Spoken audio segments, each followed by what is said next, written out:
नमस्कार साथियों, बीपीएससी एईडीयू के एक नए प्रैक्टिस सेशन में आप सभी का एक बार फिर से स्वागत है। सभी लोग आ जाएंगे, क्लास को एक बार शेयर कर देंगे बाकी दोस्तों में भी और फटाफट से सेशन को लाइक भी कर देंगे। तो शुरू करते हैं आज के सेशन को। अगर पिछले सेशन आप लोगों ने नहीं देखे हैं तो ज़रूर देखिए, क्योंकि बहुत ही ज़बरदस्त क्वेश्चंस यहाँ पर रहने वाले हैं। टोटल 70 क्वेश्चंस हम लोग करते हैं हिंदी भाषा के, और लास्ट में आपको अपना स्कोर कमेंट बॉक्स में देना रहता है। ठीक है, चलिए शुरू करते हैं। पहला क्वेश्चन आपका है, अभीष्ट का सही संधि विग्रह है। आपको बताना है अभीष्ट का सही संधि विग्रह क्या होता है। अभिधन ईष्ट होता है, अभिधन ईष्ट होता है या अभिधन इष्ट होता है। क्या बनेगा इसका सही जवाब बताएंगे। क्वेश्चन नंबर 31 का आंसर आप सभी को करना है। फटाफट से इसका आंसर आप लोग कर देंगे। तो अभीष्ट की बात कर लें तो यहाँ पर दीर्घ स्वर संधि होती है, और इसमें जो राइट आंसर बनेगा वो अभिधन इष्ट होगा। क्या बनेगा? अभिधन इष्ट होता है आपका अभीष्ट। ऑप्शन नंबर सी इस क्वेश्चन का राइट आंसर बन जाएगा। अगले क्वेश्चन पे आते हैं। एकैक शब्द का संधि विच्छेद आपको बताना है। एकैक शब्द का संधि विच्छेद क्या होगा? तो एकैक शब्द की बात कर ले, यहाँ पर एक धन एक होता है, एके धन एक होता है या फिर एक धन एक होता है। क्या बनेगा इसका सही जवाब बताएंगे। एकैक शब्द का संधि विच्छेद क्या बनेगा? तो एकैक में अगर देखा जाए तो इसमें जो होता है वृद्धि स्वर संधि होती है, और एकैक का जो सही संधि विच्छेद होता है वो एक धन एक होता है। एक धन एक मिलके एकैक मिलता बनता है। ऑप्शन नंबर ए इस क्वेश्चन का राइट आंसर बन जाएगा। अगले क्वेश्चन पे आते हैं। मनोरंजन शब्द में कौन सी संधि, ये आपको बतानी है। मनोरंजन शब्द में कौन सी संधि मिलेगी आपको? कह रहा स्वर संधि हो जाएगी, विसर्ग संधि हो जाएगी या फिर व्यंजन संधि बनेगी। यहाँ पर क्या बनेगा इसका राइट आंसर बताएंगे। Question number 33। तो इसकी अगर बात कर ले मनोरंजन की, तो यहाँ पर विसर्ग संधि प्रयोग होती है। कौन सी संधि? विसर्ग संधि। ऑप्शन नंबर बी इस क्वेश्चन का राइट आंसर बन जाएगा। अगले क्वेश्चन पे आते हैं। नेक्स्ट क्वेश्चन आपका क्वेश्चन नंबर 34। समास के कितने भेद हैं ये आपको बताना है। समास के कितने भेद होते हैं ये आपको बताना है। कई बार क्वेश्चन आप लोग कर चुके हैं ये। तो समास के भेद की बात कर लें तो कुल 6 भेद होते हैं। कितने होते हैं? समास के कुल 6 भेद होते हैं। ऑप्शन नंबर सी इस क्वेश्चन का राइट आंसर बनेगा। कौन कौन से होते हैं? तो द्वंद्व समास, द्विगु समास, कर्मधारय समास, तत्पुरुष समास, बहुब्रीहि समास और अव्ययी भाव समास। अगला क्वेश्चन है क्वेश्चन नंबर 35। निम्नलिखित में से एक तत्पुरुष समास का उदाहरण नहीं है। दिए गए ऑप्शंस में से आपको बताना है कौन तत्पुरुष समास का उदाहरण नहीं है। कह रहा है मुंह मांगा, रसोई घर और कूड़ा कचरा। क्या बनेगा इसका सही जवाब बताएंगे। तो इसके राइट आंसर की बात कर लें, जो कूड़ा कचरा दे रखा है ये तत्पुरुष समास का उदाहरण नहीं है, क्योंकि कूड़ा कचरा जो होता है ये द्वंद्व समास का उदाहरण होता है। किसका होता है? तो ये द्वंद्व समास का उदाहरण होता है। अगले क्वेश्चन पे बढ़ेंगे। Question number 36। जिस समास में पूर्व पद विशेषण और उत्तर पद विशेष हो तो वह किस प्रकार का समास कहलाता है? तो बताएंगे जिस समास में पूर्व पद विशेषण हो और उत्तर पद क्या हो? विशेष हो, तो वो कौन सा समास होगा? द्विगु समास होगा, बहुब्रीहि समास होगा या कर्मधारय समास होगा। तो ऐसे में जो समास होता है वो कौन सा समास होता है? तो ये होता है कर्मधारय समास। क्या होता है? कर्मधारय। ऑप्शन नंबर सी इस क्वेश्चन का राइट आंसर बन जाएगा। अगला क्वेश्चन है, नीलकंठ शब्द में कौन सा समास है ये आपको बताना है। नीलकंठ शब्द में कौन सा समास हो जाएगा? बहुब्रीहि समास होगा या कर्मधारय समास होगा या द्विगु समास होगा। नीलकंठ, तो नीलकंठ की बात कर लें, नीलकंठ में आपका हो जाएगा यहाँ पर बहुब्रीहि समास। क्या हो जाएगा? बहुब्रीहि समास। राइट आंसर ऑप्शन नंबर ए हो जाएगा। नेक्स्ट क्वेश्चन है, अंगोछा किसका तद्भव शब्द है? तो अंगोछा किसका तद्भव शब्द है ये आपको बताना है। अंग प्रोच्छा का हो जाएगा, अंगरखा का हो जाएगा या अंत्र का हो जाएगा। क्या बनेगा इसका सही जवाब बताएंगे। क्वेश्चन नंबर 38 का आंसर आप सभी को करना है। इसका राइट आंसर क्या बनेगा? तो अंगोछा की बात कर लें, ये एक तद्भव शब्द है और इसका जो तत्सम शब्द होता है वो अंग प्रोच्छा होता है। क्या होता है? अंग प्रोच्छा। ऑप्शन नंबर ए इस क्वेश्चन का राइट आंसर बन जाएगा। नेक्स्ट क्वेश्चन है क्वेश्चन नंबर 39। इनमें से कौन सा शब्द तद्भव है? इनमें से कौन सा शब्द तद्भव है ये आपको बताना है। आश्चर्य हो जाएगा, इलायची हो जाएगा या उल्लास हो जाएगा। क्या बनेगा इसका राइट आंसर बताएंगे। कौन सा शब्द तद्भव है? तो तद्भव की बात कर ले, दिए गए ऑप्शंस में से जो इलायची शब्द दे रखा है ये आपका तद्भव शब्द है। इलायची आपका तद्भव शब्द हो जाएगा। इसके तत्सम की बात कर ले तो इसका जो तत्सम होता है वो होता है एला। क्या होता है? एला इसका तत्सम शब्द होता है। नेक्स्ट क्वेश्चन पे आते हैं। क्वेश्चन नंबर आपका 40। तत्सम तद्भव का असंगत युग्म कौन सा है? दिए गए ऑप्शंस में से आपको बताना है तत्सम तद्भव का असंगत युग्म। कह रहा है स्वर्ण का सोना और जिह्वा का जीव और कोयल का कोकिल। कौन सा गलत दे रखा है ये आपको बताना है। राइट आंसर क्या हो जाएगा? तो यहाँ पर तत्सम तद्भव का बताना है। किसका? तत्सम तद्भव का। तो यहाँ पर जैसे तत्सम क्या है? स्वर्ण है और तद्भव क्या है? सोना है। एकदम सही दे रखा है। तत्सम यहाँ पर जिह्वा है और तद्भव क्या है? जीव है। ये भी सही दे रखा है। कोयल की बात कर लें, कह रहा है कि तत्सम है और कोकिल क्या है? तद्भव है। तो यहाँ पर उल्टा हो गया है। ठीक है, तो यहाँ पर ऑप्शन नंबर सी इसका यहाँ पर गलत हो जाएगा, क्योंकि जो कोकिल होता है वो क्या होता है? तत्सम शब्द होता है और कोयल क्या होता है? तद्भव शब्द होता है। तो इसके हिसाब से हम देखेंगे इसमें पहले क्या देना था? तत्सम देना था, फिर तद्भव देना था। तो इस हिसाब से अगर देखा जाए तो ये गलत हो जाएगा। नेक्स्ट क्वेश्चन की तरफ चलेंगे। अगला क्वेश्चन क्या है आइए देखते हैं। क्वेश्चन नंबर 41, खंडहर का तत्सम रूप बताना है आपको। तो खंडहर का तत्सम रूप क्या हो जाएगा? खंडहर में खंडगृह हो जाएगा, खंडघर हो जाएगा। क्या बनेगा इसका राइट आंसर? क्वेश्चन नंबर 41 का आंसर आप सभी को करना है। तो इसकी राइट आंसर की बात कर लें खंडहर में, तो यहाँ पर जो तत्सम शब्द होता है वो होता है खंडगृह। क्या होता है? खंडगृह होता है। ऑप्शन नंबर सी इस क्वेश्चन का राइट आंसर बनेगा। नेक्स्ट क्वेश्चन की तरफ चलेंगे। क्वेश्चन नंबर आपका 42 है, इनमें से घोटक शब्द क्या है? इनमें से घोटक शब्द क्या है ये आपको बताना है। देशज होता है या तद्भव होता है या फिर तत्सम होता है? क्या बनेगा इसका सही जवाब बताएंगे। क्वेश्चन नंबर 42, तो घोटक शब्द की बात कर लें, ये तत्सम शब्द होता है और इसका जो तद्भव होता है वो क्या होता है? घोड़ा होता है। तो यहाँ पर आंसर हमारा क्या बनेगा? ऑप्शन नंबर सी बन जाएगा। ये एक कैसा शब्द है? तो ये एक तत्सम शब्द हो जाएगा। अगले क्वेश्चन की तरफ बढ़ेंगे। क्वेश्चन नंबर आपका 43 है, टहलना स्वास्थ्य के लिए अच्छा है, और इस वाक्य में जो टहलना है वो क्या दे रखा है? संज्ञा है, क्रिया है या फिर क्रिया विशेषण है? क्या बनेगा इसका राइट आंसर बताएंगे। क्वेश्चन नंबर 43 का आंसर आप सभी को करना है।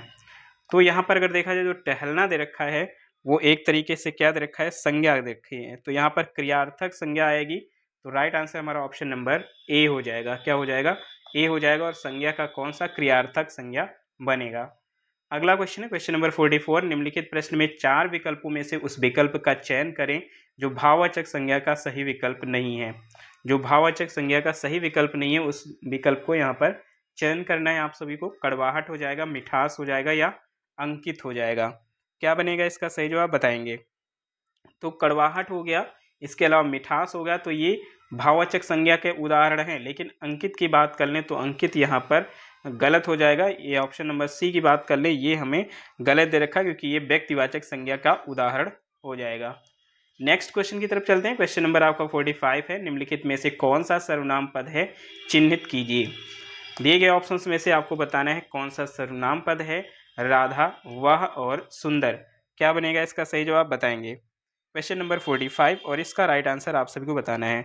तो इसमें अगर देखा जाए तो वह जो दिया है ये आपका क्या बनेगा? सर्वनाम बनेगा।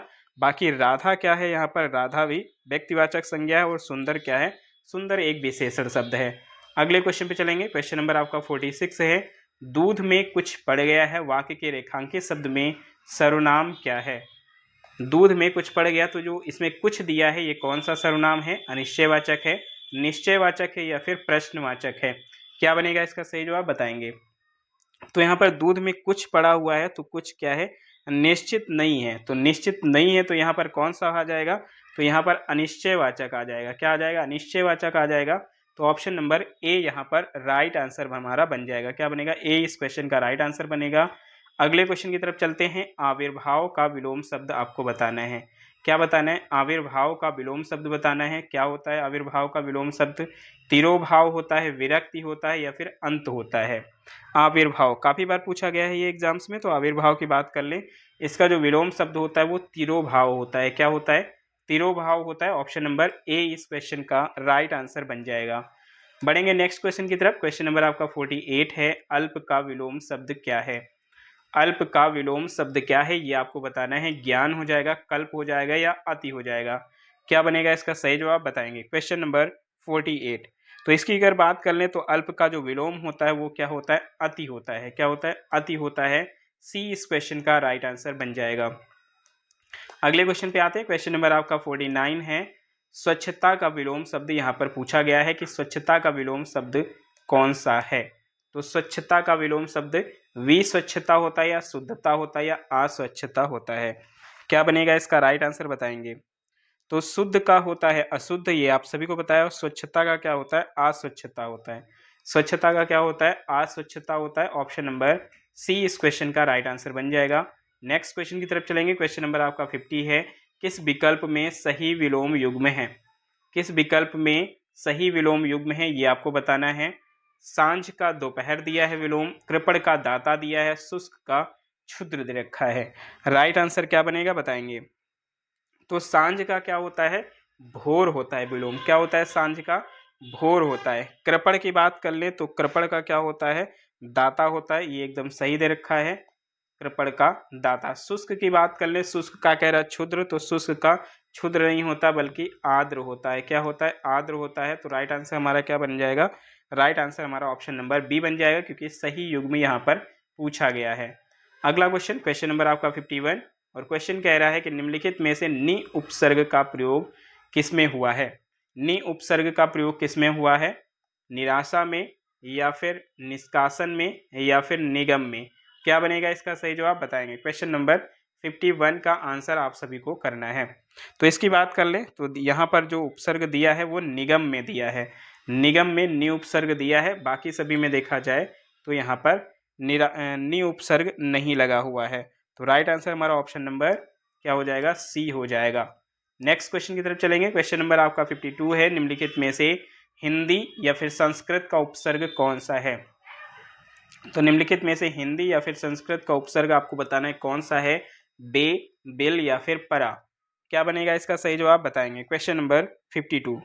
तो इसकी बात कर लें तो उपसर्ग के रूप में यहाँ जो शब्द दिया गया है वो परा शब्द दिया गया है। कौन सा शब्द, परा, जैसे पराजय होता है, क्लियर है। इसके अलावा और भी बहुत सारे शब्द हैं जो परा से बनते हैं, जैसे परामर्श या और पराभूत और पराक्रम। तो राइट आंसर हमारा ऑप्शन नंबर सी बन जाएगा यहाँ पर। नेक्स्ट क्वेश्चन की तरफ चलेंगे। क्वेश्चन नंबर आपका है 53, इनमें से कौन सा शब्द उपसर्ग रहित है, किसमें उपसर्ग नहीं लगा है कोई भी, ये आपको बताना है यहाँ पर। राइट आंसर क्या बनेगा, कह रहा है अत्यधिक, विदेश या फिर सुरेश। क्या बनेगा इसका राइट आंसर बताएंगे, कौन सा उपसर्ग रहित है। तो यहाँ पर देखा जाए अत्यधिक, तो अत्यधिक में उपसर्ग लगा हुआ है। विदेश की बात कर ले तो विदेश में भी यहाँ पर भी उपसर्ग लगा हुआ है। लेकिन बात कर ले सुरेश की, तो सुरेश में किस उपसर्ग का प्रयोग हुआ है, ये उपसर्ग रहित है। क्योंकि सु अलग अगर कर देंगे यहाँ पर, तो यहाँ पर अगर देखा जाए तो रेस का कोई मतलब नहीं रह जाता, तो मूल शब्द यहाँ पर नहीं है। तो राइट आंसर हमारा क्या हो जाएगा, राइट आंसर हमारा ऑप्शन नंबर सी हो जाएगा। अगला क्वेश्चन है, क्वेश्चन नंबर आपका 54, प्रत्यय शब्द में प्रत्यय शब्द कितने शब्दों से बना है। तो प्रत्यय शब्द आपको बताना है कितने शब्दों से बना हुआ है, 2, 3 या फिर 4। क्या बनेगा इसका सही जवाब बताएंगे। प्रत्यय, तो प्रत्यय की बात कर ले तो ये 2 शब्दों से मिलकर बना है, प्रति और अय। क्या बना है, प्रति और अय, 2 शब्दों से मिलकर बना हुआ है। तो राइट आंसर हमारा क्या बनेगा, ऑप्शन नंबर ए बन जाएगा, प्रतिधन अय प्रत्यय। नेक्स्ट क्वेश्चन है, क्वेश्चन नंबर 55, करुणामय शब्द में कौन सा प्रत्यय है। करुणामय शब्द में कौन सा प्रत्यय हो जाएगा, यहाँ पर आपको बताना है। मय प्रत्यय हो जाएगा, रामय प्रत्यय हो जाएगा, या प्रत्यय बनेगा करुणामय। तो करुणामय की बात कर लें तो यहाँ पर मय प्रत्यय का प्रयोग हुआ है। किसका हुआ है, तो मय प्रत्यय का प्रयोग हुआ है। ऑप्शन नंबर ए इस क्वेश्चन का राइट आंसर बन जाएगा। आगे बढ़ेंगे। क्वेश्चन नंबर 56, जो दिखाई ना दे उसके लिए एक शब्द बताना है। जो दिखाई ना दे उसके लिए एक शब्द क्या हो जाएगा बताना है। अदृश्य हो जाएगा, अमर हो जाएगा, या निष्प्राण हो जाएगा। क्या बनेगा इसका राइट आंसर बताएंगे। अदृश्य, अमर या फिर निष्प्राण। तो इसकी बात कर लें, जो दिखाई न दे उसको बोलते हैं अदृश्य। क्या बोलते हैं, अदृश्य बोलते हैं। राइट आंसर हमारा ऑप्शन नंबर ए हो जाएगा। और जिसकी मृत्यु ना हो वो होता है अमर, और जिसमें प्राण ना हो उसको निष्प्राण बोलते हैं। अगले क्वेश्चन पे चलेंगे। क्वेश्चन नंबर आपका 57 है यहाँ पर, जो देखने योग्य ना हो। तो जो देखने योग्य ना हो उसको क्या बोलते हैं, अवर्णीय बोलते हैं, अप्रत्यक्ष बोलते हैं, या अदर्शनीय बोलते हैं। क्या बनेगा इसका सही जवाब बताएंगे। तो अवर्णनीय बोलते हैं जिसका वर्णन नहीं किया जा सकता है, और अप्रत्यक्ष बोलते हैं जो दिखाई न दे, और जो वस्तु हमारी आंखों से दिखाई न दे वो होता है अदृश्य। और यहाँ पर पूछा गया है जो देखने योग्य ना हो तो वो हो जाएगा अदर्शनीय। तो ऑप्शन नंबर यहाँ पर अगर देखा जाए सी इस क्वेश्चन का एकदम राइट आंसर बनेगा। अगले क्वेश्चन पे आ जाते हैं। क्वेश्चन नंबर आपका 58 है। यहाँ आपको बताना है कि जो कानून के विरुद्ध हो इस अभिव्यक्ति के लिए एक उपयुक्त शब्द कौन सा है। जो कानून के विरुद्ध हो वो अनैतिक होगा, अनुचित होगा या अवैध होगा, क्या होगा बताएंगे। Question number 58। तो आप सभी को पता है जो कानून के विरुद्ध होता है उसी को बोलते हैं अवैध कार्य। क्या बोलते हैं? अवैध। ऑप्शन नंबर सी इस क्वेश्चन का राइट आंसर बनेगा। क्या बनेगा? सी इस क्वेश्चन का राइट आंसर बनेगा। नेक्स्ट क्वेश्चन की तरफ चलेंगे। अपरड़ा शब्द का पर्यायवाची है, तो आपको बताना है अपरड़ा का पर्यायवाची क्या हो जाएगा। औरत हो जाएगा, देवांगना हो जाएगा या आराधना हो जाएगा।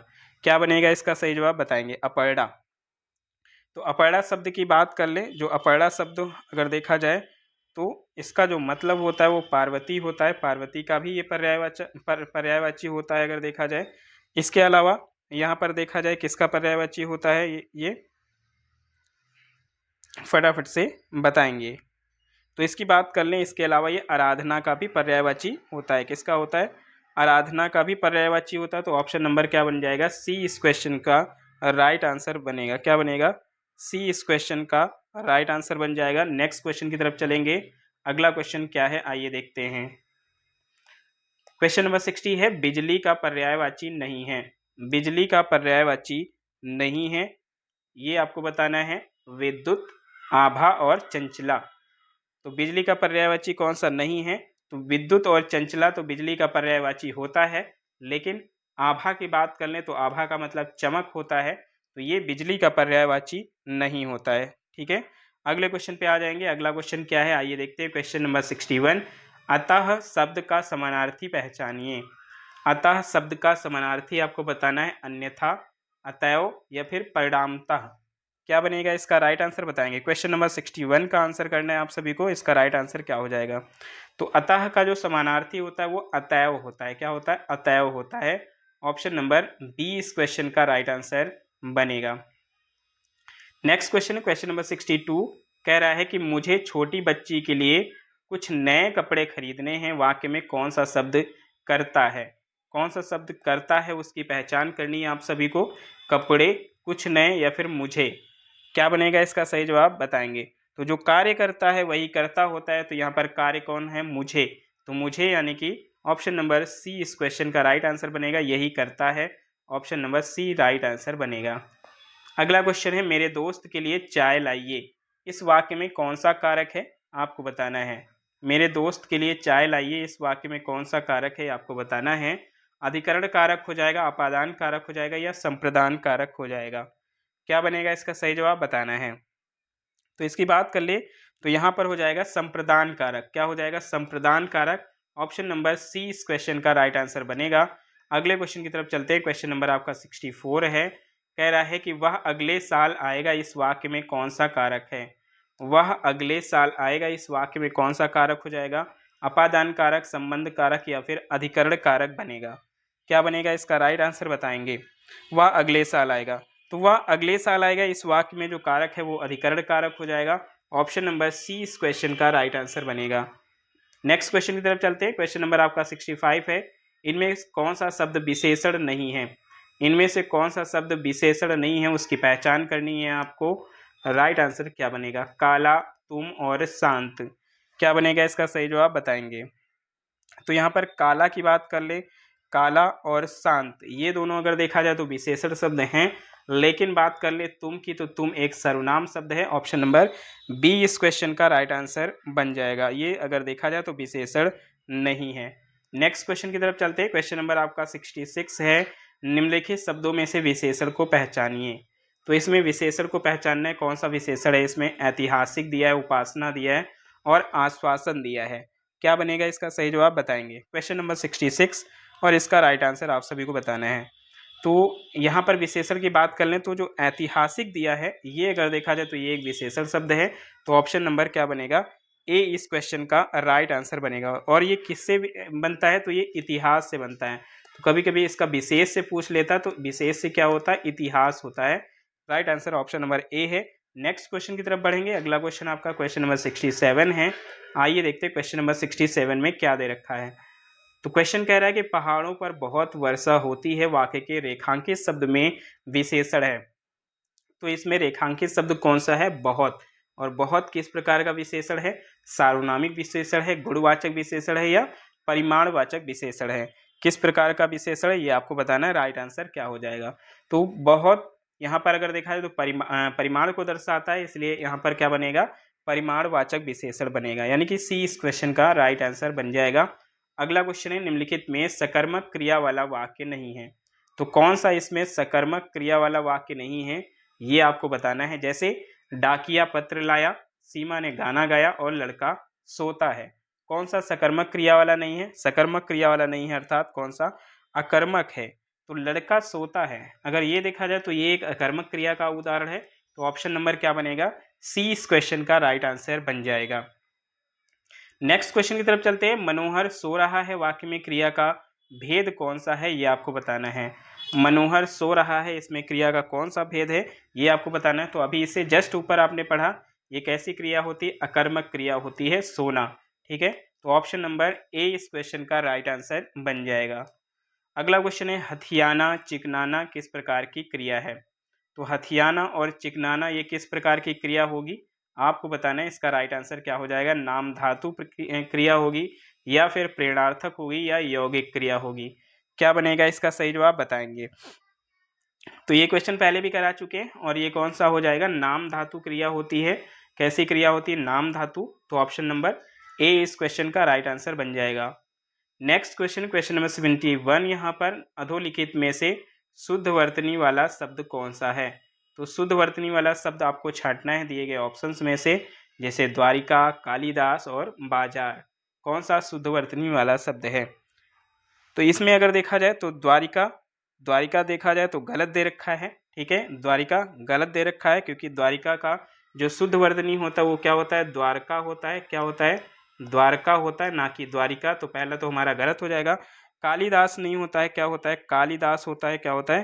कालिदास होता है। तो यहाँ पर कालिदास वाला भी गलत हो जाएगा, कालिदास ऐसे लिखेंगे, कालिदास। ठीक है, इसके अलावा बात कर लें यहाँ पर बाजार की, तो बाजार एकदम सही दे रखा है। तो राइट आंसर हमारा क्या बनेगा? ऑप्शन नंबर सी इसका सही जवाब बन जाएगा।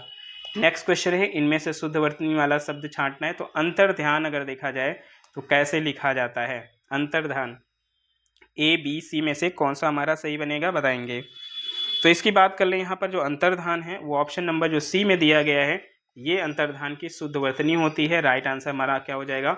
ऑप्शन नंबर सी हो जाएगा। अगला क्वेश्चन है, क्वेश्चन नंबर आपका 73, एक हाथ से ताली नहीं बजती, इस मुहावरे का अर्थ आपको बताना है। एक हाथ से ताली नहीं बजती, इस मुहावरे का अर्थ आपको बताना है। कह रहा झगड़े में दोनों पक्ष दोषी होते हैं और हर बात पर ताली नहीं बजती, और तीसरा दे रखा है, काम करने के लिए दोनों हाथों की जरूरत होती है। राइट आंसर इसका क्या बनेगा बताएंगे। तो इसकी अगर बात कर लें तो झगड़े में दोनों पक्ष दोषी होते हैं, एक हाथ से ताली नहीं बजती, यही इसका अर्थ हो जाएगा। ऑप्शन नंबर ए इस क्वेश्चन का राइट आंसर बनेगा। अगला क्वेश्चन है क्वेश्चन नंबर 74, कभी नाव पर गाड़ी, गाड़ी कभी नाव पर। तो इस मुहावरे का अर्थ आपको बताना है, क्या बन जाएगा इसका सही जवाब बताएंगे। क्वेश्चन नंबर 74 का आंसर आप सभी को करना है। कह रहा है कि गाड़ी अलग चल रही और नाव अलग, कभी छोटा महत्वपूर्ण हो जाता है, कभी बड़ा, जीवन में उतार चढ़ाव आते रहते हैं। तो इसका सही जवाब क्या बनेगा बताएंगे। तो यहाँ पर अगर देखा जाए तो इसका जो राइट आंसर बनेगा वो क्या बनेगा? जीवन में उतार चढ़ाव आते रहते हैं। क्या हो जाएगा? जीवन में उतार चढ़ाव आते रहते हैं। ऑप्शन नंबर सी इस क्वेश्चन का राइट आंसर बनेगा। अगले क्वेश्चन की तरफ बढ़ते हैं। क्वेश्चन नंबर आपका है 75, कह रहा है कि बहुत कंजूसी का आशय व्यक्त करने के लिए कौन सी लोकोक्ति इसमें से सही है? बहुत कंजूसी, तो यहाँ पर अगर देखा जाए तो पहला ऑप्शन है घर की मुर्गी दाल बराबर, दूसरा है चट मंगनी पट ब्याह, और तीसरा है चमड़ी जाए पर दमड़ी ना जाए। तो बहुत कंजूसी के लिए यहाँ पर क्या यूज़ करेंगे ये आपको बताना है। बहुत कंजूसी, तो इसके लिए अगर देखा जाए तो चमड़ी जाए पर दमड़ी ना जाए, ये अगर देखा जाए तो ये शुद्ध लोकोक्ति है। इसके लिए ऑप्शन नंबर सी इस क्वेश्चन के लिए राइट आंसर बनेगा। अगला क्वेश्चन है क्वेश्चन नंबर 76, पढ़े फारसी बेचे तेल, यह देखो कुदरत का खेल। इसका आपको बताना है अर्थ क्या होता है, बताएंगे इसका अर्थ क्या होता है। तो शिक्षित होकर बेकार रहना, या फिर योग्यता होते हुए भी व्यवस्था के कारण निम्न स्तर का कार्य करना, या विद्या का अपमान करना। क्या बनेगा इसका सही जवाब बताएंगे। तो इसका जो अर्थ होता है वो होता है कि योग्यता होते हुए भी व्यवस्था के कारण निम्न स्तर का कार्य करना। नेक्स्ट क्वेश्चन की तरफ बढ़ते हैं। क्वेश्चन नंबर आपका 77 है, किस वर्ण का उच्चारण स्थान कंठ तालु है। किस वर्ण का उच्चारण स्थान कंठ तालु है। ओ, ए, ऐ और हा। क्या बनेगा इसका सही जवाब बताएंगे। ओ, ऐ और हा में से किसका उच्चारण स्थान कंठ तालु है। तो कंठ तालु से बोला जाता है ऐ। क्या बोला जाता है, ऐ बोला जाता है। ऑप्शन नंबर बी इस क्वेश्चन का राइट आंसर बन जाएगा। नेक्स्ट क्वेश्चन है क्वेश्चन नंबर 78, घृणा, आश्चर्य, हर्ष आदि भावों को व्यक्त करने वाले शब्दों के साथ किस चिन्ह का प्रयोग किया जाता है, ये आपको बताना है। तो उद्धरण चिन्ह का प्रयोग होता है, विस्मयादिबोधक चिन्ह का प्रयोग, या फिर अर्धविराम चिन्ह का प्रयोग होता है। क्या बनेगा इसका सही जवाब बताएंगे। तो घृणा हो या आश्चर्य हो या फिर हर्ष का जब भाव आता है तो उसके लिए यहाँ पर विस्मयादिबोधक चिन्ह लगाते हैं, जो ऐसे करके लगता है। तो ऑप्शन नंबर क्या बनेगा, बी इस क्वेश्चन का राइट आंसर बन जाएगा। नेक्स्ट क्वेश्चन है, किस पुल्लिंग शब्द का लिंग परिवर्तन सही नहीं है। तो किसका यहाँ पर लिंग परिवर्तन सही नहीं है। नायक का नायिका होता है, सेवक का सेविका होता है और संचालक का संचारिका होता है। क्या बनेगा इसका सही जवाब बताएंगे। तो नायक नायिका एकदम सही दे रखा है, सेवक सेविका भी सही है, लेकिन संचालक की बात कर ले तो संचालक का संचालिका होता है, ना कि संचारिका। क्या होता है, संचालिका होता है यहाँ पर। तो ऑप्शन नंबर सी इस क्वेश्चन का राइट आंसर बन जाएगा। नेक्स्ट क्वेश्चन, क्वेश्चन नंबर 80, नाला शब्द का स्त्रीलिंग शब्द निम्नलिखित में से क्या है। तो नाला शब्द का यहाँ पर आपको बताना है स्त्रीलिंग क्या हो जाएगा, नालिया हो जाएगा, नालिये हो जाएगा, या नाली हो जाएगा। क्या बनेगा इसका सही जवाब बताएंगे। तो इसकी बात कर ले, नाला का सिंपल है, क्या होता है, नाली होता है स्त्रीलिंग। ऑप्शन नंबर सी इस क्वेश्चन का राइट आंसर बन जाता है। अगला क्वेश्चन है क्वेश्चन नंबर 81, निम्न में से कौन सा शब्द सदैव एक वचन में प्रयुक्त होता है। कौन सा शब्द सदैव एक वचन में प्रयुक्त होता है, सहायता, पुस्तक, या फिर लड़का। क्या बनेगा इसका सही जवाब बताएंगे।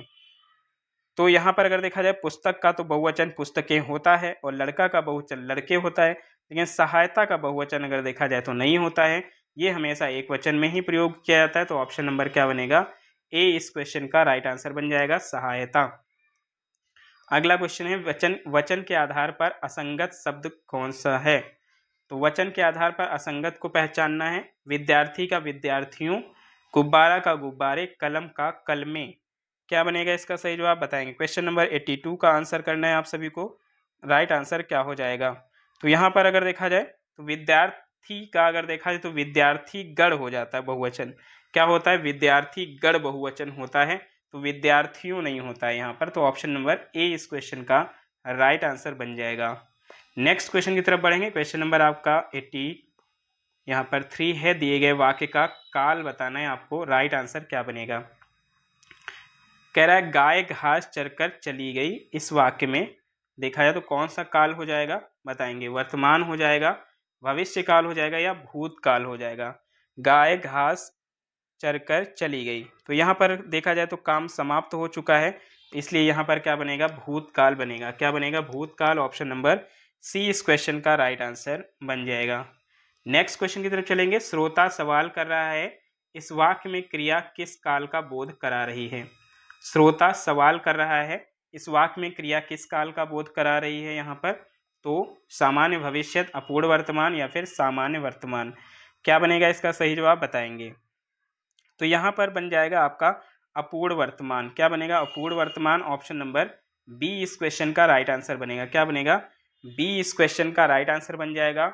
नेक्स्ट क्वेश्चन की तरफ बढ़ेंगे। अगर अभी तक सेशन को लाइक नहीं किए हैं तो आप लाइक कर सकते हैं सेशन को, क्योंकि यहाँ पर सेशन समाप्ति की ओर है। क्वेश्चन नंबर 85, उससे 2 पत्र लिखे जाएंगे। इस वाक्य को कर्तवाच्य में लिखना है। उससे 2 पत्र लिखे जाएंगे। वह 2 पत्र लिखेगा, वह 2 पत्र लिखता है, या फिर उसने 2 पत्र लिखे।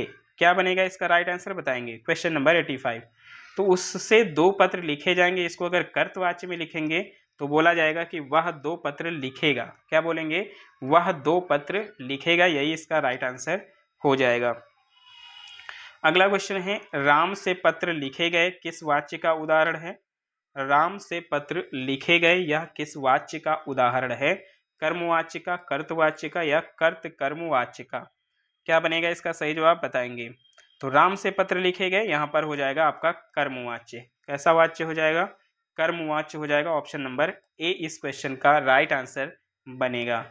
नेक्स्ट क्वेश्चन की तरफ आ जाते हैं। क्वेश्चन नंबर आपका 87 है, जहां उपमा अलंकार का सौंदर्य अर्थ में निहित हो वह कौन सा अलंकार कहलाता है?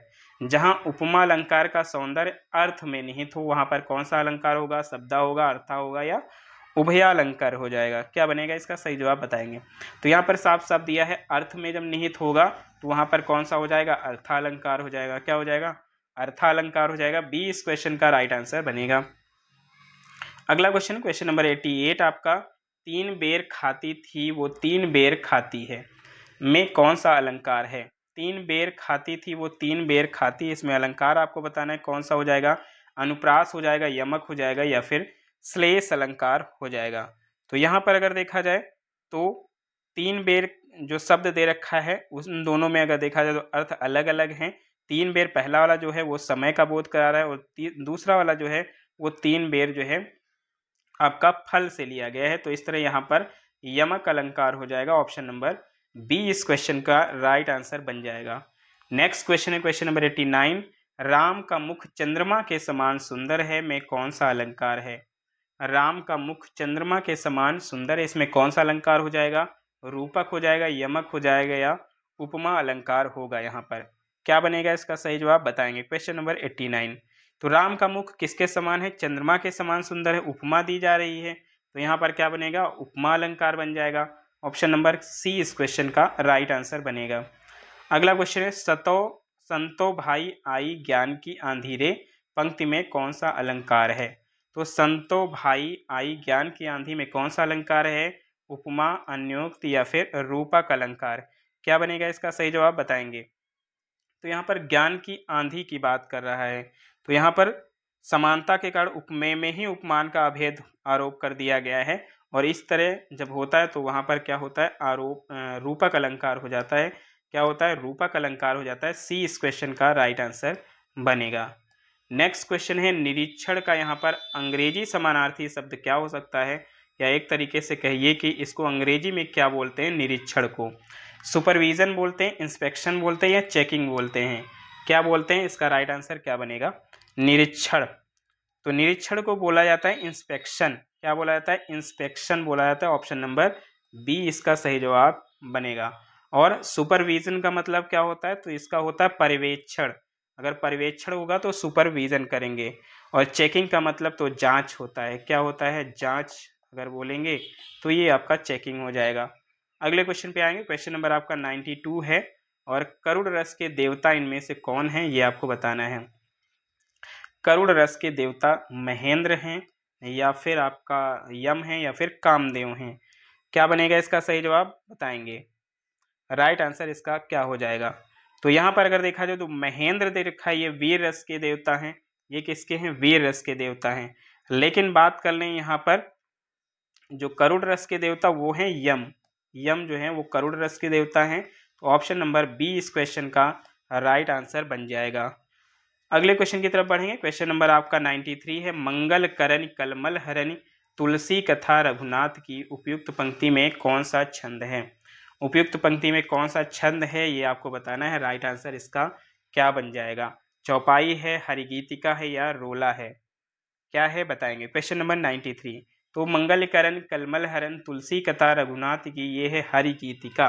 क्या है? हरिगीतिका है। बी इस क्वेश्चन का राइट आंसर बनेगा। और हरिगीतिका में प्रत्येक चरण में 28 मात्राएं होती हैं। कितनी होती हैं? 28 मात्राएं। और ये भी एक सममात्रिक छंद होता है चौपाई की तरह। अब आते हैं आपके गद्यांश को पढ़कर उत्तर देना है। तो चलिए गद्यांश को आप भी हमारे साथ पढ़ेंगे, ठीक है। कह रहा है, इस रत्न गर्भा वसुंधरा के अंतःस्थल में हीरे मणि माणिक्य और संपदा का अभाव नहीं है। धरती का